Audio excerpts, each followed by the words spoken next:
Hi, my name's Taylor Garcia.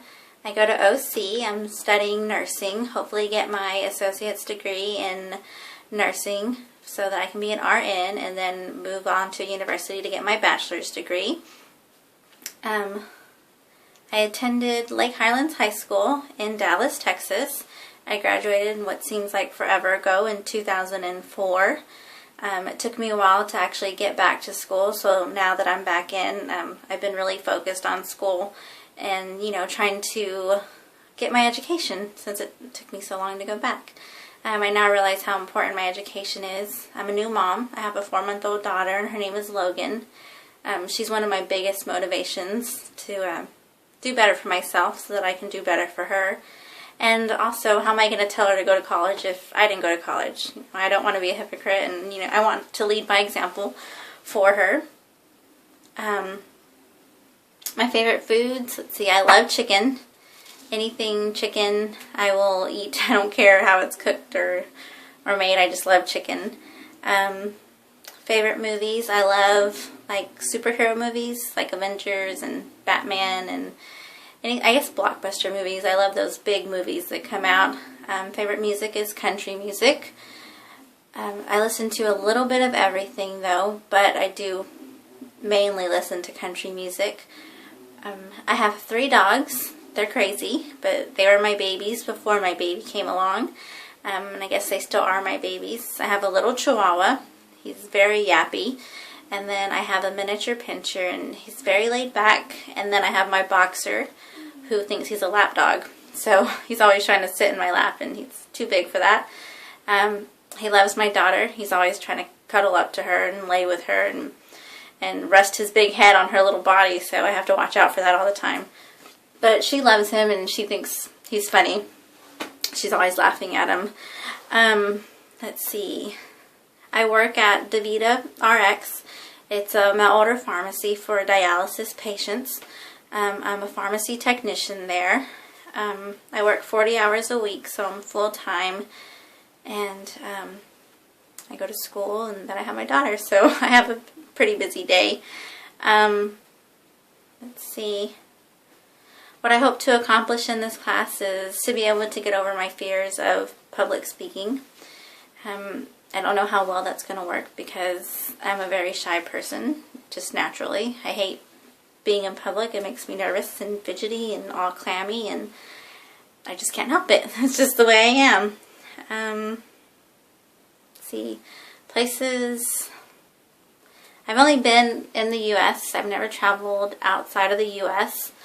I've been to places like California and Kansas and Oklahoma. I guess all the states kind of surrounding Texas pretty much. I've been to Colorado. I've been to Louisiana. That's mainly it. I would like to visit Florida eventually, get somewhere on the East Coast. I've never been to the East Coast, more West Coast. And I'd also like to go outside of the United States, somewhere like Paris or Rome or just places like that. Italy, I guess. The Caribbeans, I would love to do that, cruise or something like that. Let's see. I guess the scariest thing that's ever happened to me was when I was 21 years old. My appendix actually ruptured. I didn't know it was ruptured, and so I went to the emergency room. And when I got to the emergency room, they did all sorts of tests on me, and they couldn't figure out if there was something wrong with my appendix or if it was my ovary or what was going on for that matter. I was actually in the hospital for 2 days before they actually even performed surgery on me. So I had 2 days of pure testing to see what was going on. They couldn't tell if it was my ovaries or if it was my appendix. I had such a huge mass that they weren't able to find out, or figure out what it was, I should say. So after 2 days of being in pain and laying in the hospital bed, they finally decided that they were just going to go in blind and figure out what it was. So I had 2 doctors there. I had a gastroenterologist, if it was my appendix, and then I had I guess the obstetrician or gynecologist there as well if it was my ovary. So that was kind of scary, but I was sedated heavily, so I was knocked out for that procedure. After I woke up from my procedure, I didn't know if my appendix had been removed or if my ovary had been removed. So it was kind of nerve-wracking. I woke up scared and nervous, and of course I asked right away what happened, and it turned out that it was my appendix. They said that it had to have been ruptured for more than a week.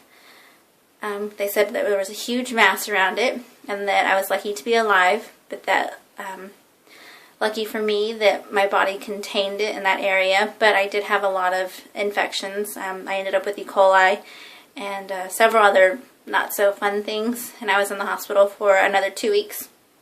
And then when I left the hospital, I had to be at home for another 6 weeks before I could even go back to work. So it was a big ordeal, and it was really scary for me, and I kind of learned my lesson that when I have something going on or I don't feel right, that I should go to the doctor right away instead of putting it off like I normally do, because I hate going to the doctor, which is kind of strange because I want to be a nurse, but I'm very stubborn in that way. I don't like going somewhere unless I know that I absolutely have to, and at that time I didn't feel that bad, but I guess it was a lot worse than what I thought. So I paid the price for that. Being in the hospital for 2 weeks isn't fun. They didn't let me eat for about a week, which was horrible. I love to eat, and so that's the scariest thing that's happened to me besides this video. Having to do this video is pretty nerve-wracking, and I don't even have an audience yet, so I can only imagine what it's going to be like when I have to actually speak in front of 3+ people, or even speaking in front of my classmates, or knowing that they're going to watch this video was very nerve-wracking and scary. But that's it. That's all I have to say about me, and I can't wait to see everyone else's videos and get to know my classmates. Thank you.